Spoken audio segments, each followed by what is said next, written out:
नमस्कार, आप देख रहे हैं श्री नारद मीडिया। मैं हूं राकेश। सारण के लाल ने हस्तरेखा ज्योतिष में पूरे देश में लहरा रहे हैं परचम।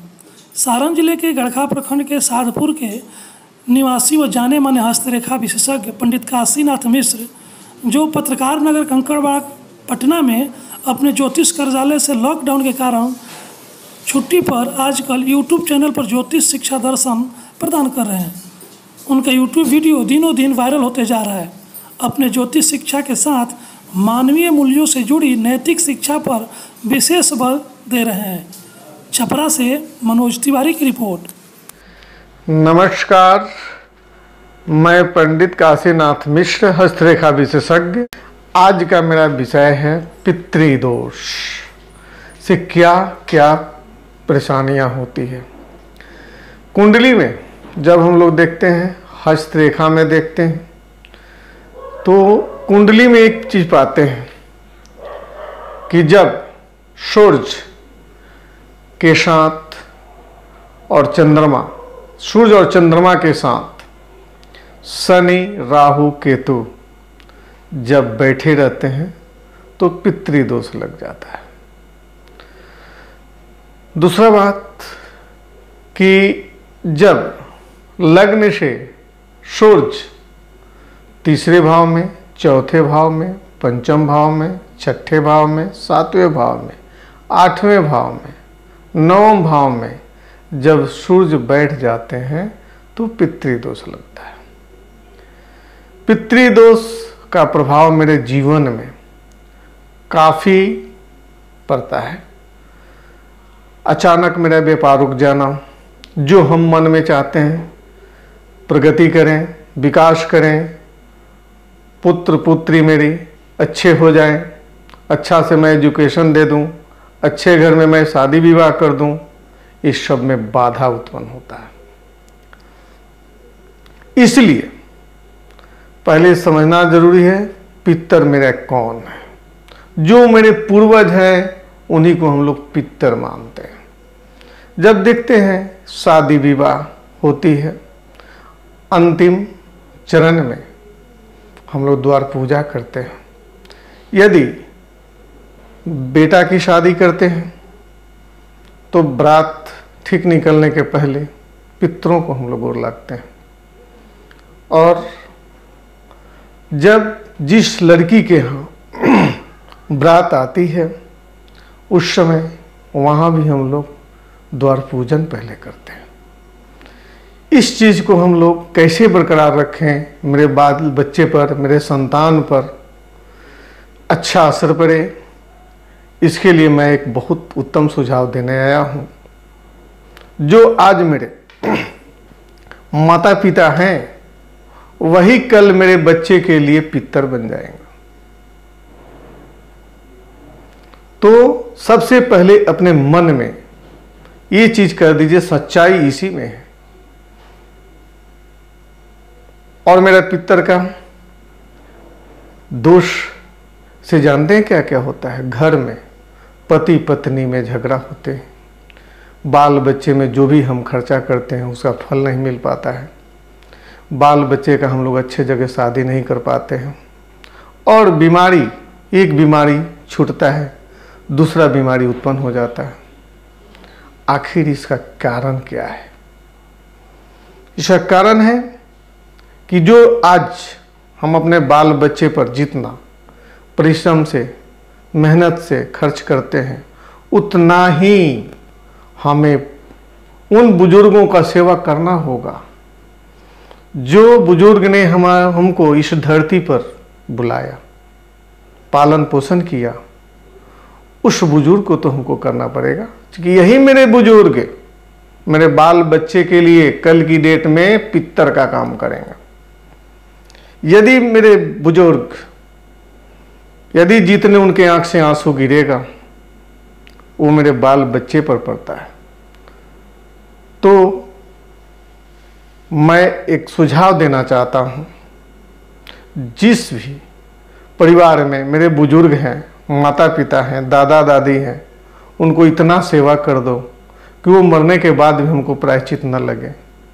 ये हमारा आग्रह है उन माताओं से, उन बहनों से जिनके परिवार में बुजुर्ग हैं, उनको इतना सेवा कर दो, इतना सेवा कर दो कि उनकी आत्मा कह दे कि हे भगवान, मेरा घर स्वर्ग है, तो आपके बच्चे पर इसका असर बहुत कम पड़ेगा। आप जो भी पढ़ाई लिखाई पर बच्चे और बच्चियां पर जो खर्च कर रहे हैं वह निश्चित सार्थक होगा। हम लोग क्या करते हैं, अभी वर्तमान मेरा जब ठीक रहेगा मेरा भविष्य ठीक होगा, तो वर्तमान को हमको ठीक करना है।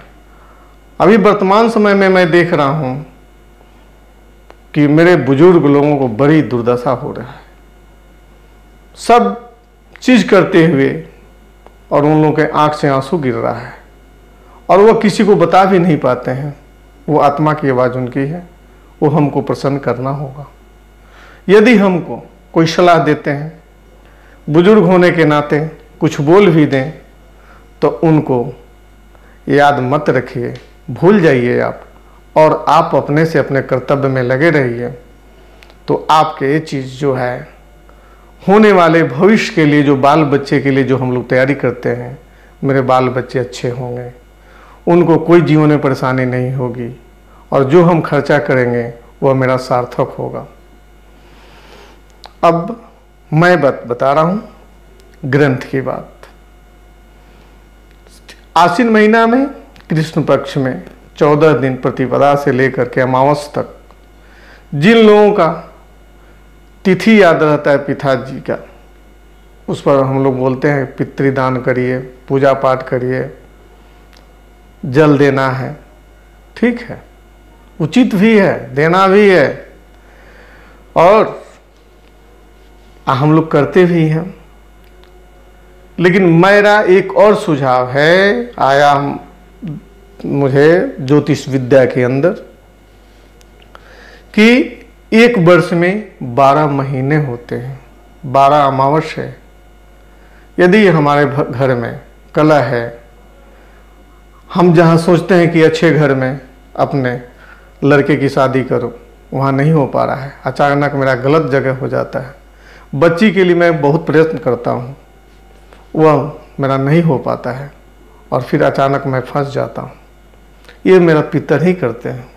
इसलिए प्रत्येक अमावस के दिन एक काम आप जरूर कर दीजिए कि शाम के वक्त खाना बनाइए, दाल भात सब्जी हो, पापड़ तिलौरी, बढ़िया स्वच्छ भोजन ले करके, और कोई प्लेट में उसको रख लें, एक गिलास पानी ले लें, और उस परिवार के जो सदस्य हैं, मुख्य सदस्य हैं, वह कोई पीपल के पेड़ के पास जाए और वहाँ पर उस खाना को रख दें और पानी को रख दें, अब बोले हे पितर देव, हम पर आप कृपा अच्छा बरकरार रखिए, हमसे कोई गलती हुआ है, हो गई हो, उसको आप माफ़ कर दीजिएगा। ये बात आप प्रत्येक अमावस के दिन करना शुरू कर दें तो निश्चित है कि मेरा पितर का दोष जो लगा है वो ठीक हो जाएगा। और मैं सभी बहनों से और माताओं से आग्रह करता हूँ कि आपके घर में यदि सास ससुर हैं, आपके दादा दादी हैं, जो भी बुजुर्ग हैं, उनमें कुछ खर्चा करके ही अपने ऊपर खर्चा करें, और तब देखिए आप लाभ, और तब पाइएगा कि जो आप चाहिएगा वही होगा। आपके घर में रोग व्याधि से मुक्ति पाइएगा, बाल बच्चे आपके बहुत आज्ञाकारी हो जाएंगे। और मैं उन बच्चों से भी आग्रह करता हूँ जिन बच्चों का उम्र, लड़के लड़कियों का 10 वर्ष से 22 वर्ष का उम्र है, तन मन से आप अपने माता पिता का भक्त बन जाइए, और तब जो इच्छा करे किसी भी देवता के स्मरण कर लीजिए, आपका काम निश्चित होगा। लेकिन अभी के वर्तमान समय में जो है, मेरे 10 वर्ष से 22 वर्ष के बच्चे जो हैं, इस चीज़ को बढ़िया मौका कोई लोग भूल जाते हैं और बाद में पछताते हैं। जब चिड़िया चुंग जाती है खेत तो पछता कर क्या करोगे। इसलिए उन बच्चे और बच्चियों से आग्रह करता हूँ, माँ अम्बे की कृपा से यदि मेरा ये सुझाव आप मान लेते हैं कि आज के बाद प्रण कर लीजिए कि जो भी मेरे माता पिता कहेंगे वही मुझे करना है, मुझे कोई उनसे गलत बात नहीं बोलना है। और पुत्र हो तो अपने पिता का जरूर पालन करें। यदि बाहर में है तो पिता से सुबह शाम एक बार जरूर बात कर लें, और इतना तरीका से बात करना है कि प्रसन्न हो जाए। आज जब घर पर आइए तो प्रेम का बरसात कर दीजिए। और बच्ची से मेरा आग्रह है, बच्चियों से आग्रह है कि जो बच्ची अपने जीवन में बहुत विकास करना चाहती है, बड़ी सुख और शांति देखना चाहती है, भगवान देंगे। अपनी माँ का खाना खाने के बाद 10 मिनट पैर दबा देना और तब किसी माँ के दरबार में जाओ, आपका हर मनोकामना पूर्ण होगा। इसको कोई रोक नहीं सकता है। मैं यही सच्चाई पाया। मैं घूमता हूँ, मैं ज्योतिष में देखा, लोगों से परखा, बहुत आँख से आंसू गिरने लगता है लोगों का, बुजुर्गों का ये बात सुन करके। इसलिए आग्रह है उन सभी बच्चे से, बच्चियों से कि यह मेरा सुझाव अवश्य माने। और आप तब इसके बाद हमको याद करिए कि बाबा का बात कहे और मुझे क्या फ़ायदा हुआ। ये चीज़ ज़रूर आपको 2-4 साल 10 साल के बाद मिलेगा। क्योंकि कोई पौधा जब हम बोते हैं तुरंत वो नहीं मिलता है, कुछ दिन के बाद मिलता है।